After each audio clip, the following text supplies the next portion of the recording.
नमस्कार दोस्तों, कैसे हैं आप। आशा करते हैं आप लोग बहुत अच्छे होंगे। तो चलिए शुरू करते हैं आज का टॉपिक। आज का टॉपिक है पृथ्वी की सतह पर वायुदाब की पेटियों एवं संबंधित पवनों का वितरण। वायुदाब की पेटियां पृथ्वी की सांसें। पृथ्वी की सतह एक जैसी नहीं होती, कहीं समुद्र है, कहीं रेगिस्तान, कहीं बर्फ से ढकी धरती, तो कहीं घने जंगल। इसी तरह सूर्य की गर्मी भी हर जगह समान नहीं पड़ती। जहां ज्यादा गर्मी होती है वहां हवा हल्की होकर ऊपर उठ जाती है और वहां निम्न वायुदाब बनता है। वहीं ठंडी जगहों पर हवा भारी होकर नीचे बैठ जाती है और उच्च वायुदाब बनता है। अब जब वायुदाब एक जगह कम और दूसरी जगह ज्यादा होता है तो हवा अपने आप उच्च वायुदाब से निम्न वायुदाब की ओर बहने लगती है। इसी बहाव को हम पवन कहते हैं। यही पवनें हमारे मौसम, वर्षा, तापमान सब पर असर डालती हैं। वायुदाब की 5 प्रमुख पेटियां। विषुवतीय निम्न दबाव पेटी, इक्वेटोरियल लो प्रेशर बेल्ट। यह पेटी पृथ्वी के मध्य भाग में यानी 0 डिग्री अक्षांश के आसपास होती है। इस क्षेत्र को बहुत ज्यादा सूर्य की ऊष्मा मिलती है, जिससे हवा गर्म होकर ऊपर उठती है। यहाँ बनता है निम्न वायुदाब क्षेत्र।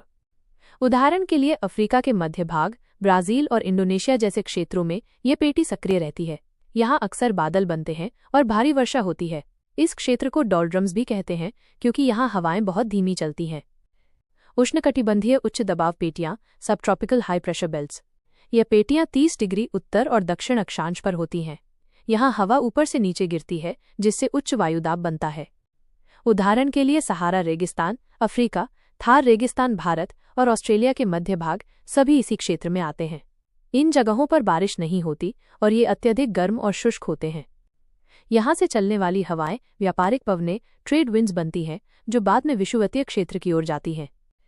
मध्यक्षीय निम्न दबाव पेटियां, सब पोलर लो प्रेशर बेल्ट्स।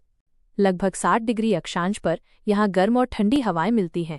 गर्म हवाएं उष्णकटिबंध से आती हैं और ठंडी हवाएं ध्रुवों से। जैसे उत्तरी अमेरिका और यूरोप के कई क्षेत्रों में जब ये हवाएं टकराती हैं तो चक्रवात और तूफान बनते हैं। इससे भारी वर्षा और तेज हवाएं आती हैं। यही कारण है कि ये क्षेत्र अक्सर बदलते मौसम और तूफानों से प्रभावित रहते हैं। ध्रुवीय उच्च दबाव पेटियां, polar high pressure belts. 90 degree अक्षांश यानी उत्तर और दक्षिण ध्रुव। यहाँ बहुत ठंड होती है, जिससे हवा भारी होकर सतह पर बैठ जाती है। इसका परिणाम उच्च वायुदाब। उदाहरण के लिए अंटार्कटिका और आर्कटिक क्षेत्र में इन पवनों का दबदबा होता है। यहाँ से निकलने वाली ठंडी हवाएं ध्रुवीय पवनें, पोलर विंड्स कहलाती हैं, जो सीधे मध्यक्षीय निम्न दबाव की ओर बहती हैं। स्थानीय दबाव क्षेत्र, लोकल प्रेशर जोन्स। इनका निर्माण पृथ्वी की बनावट के अनुसार होता है, जैसे पहाड़ों, समुद्र और मैदानों के कारण। उदाहरण के लिए समुद्र और भूमि की हवाएं। दिन में समुद्र की ठंडी हवा जमीन की ओर बहती है, रात में जमीन की ठंडी हवा समुद्र की ओर। फोहन फोन, यूरोप के आल्प्स पर्वतों में चलने वाली गर्म और सुखद हवा। लूलू, उत्तर भारत में गर्मियों में चलने वाली बहुत गर्म हवा जो दोपहर में तपती है। वायुदाब से उत्पन्न प्रमुख पवनें। स्थायी पवनें, परमानेंट विंड्स। ये हवाएं वर्ष भर एक ही दिशा में चलती हैं। व्यापारिक पवनें, ट्रेड विंड्स, 30 डिग्री से 0 डिग्री अक्षांश की ओर। उत्तरी गोलार्ध में उत्तर पूर्व से और दक्षिणी में दक्षिण पूर्व से। उदाहरण के लिए इन हवाओं की मदद से पुराने समय में व्यापारी नावें चलाते थे, इसलिए नाम पड़ा व्यापारिक। पश्चिमी पवनें, वेस्टर्लीज, 30 डिग्री से 60 डिग्री अक्षांश की ओर पश्चिम से पूर्व दिशा में चलती हैं, जैसे अमेरिका और यूरोप में बारिश लाने वाली प्रमुख हवाएं।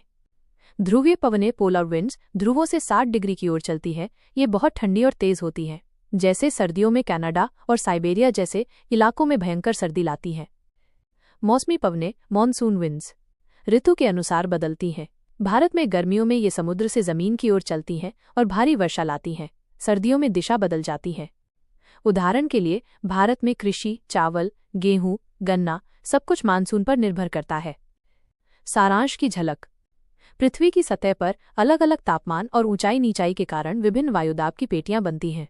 इनसे निकलने वाली स्थायी, मौसमी और स्थानीय पवनें हमारे पर्यावरण, मौसम और जीवन शैली पर गहरा असर डालती हैं। हमें इन पवनों की समझ हो तो हम न केवल मौसम की भविष्यवाणी कर सकते हैं, बल्कि कृषि, जल प्रबंधन और पर्यावरण संरक्षण में भी बेहतर निर्णय ले सकते हैं। अगर ये जानकारी उपयोगी लगी हो तो कृपया चैनल को सब्सक्राइब करें। फिर मिलेंगे एक और विषय के साथ। तब तक के लिए नमस्कार।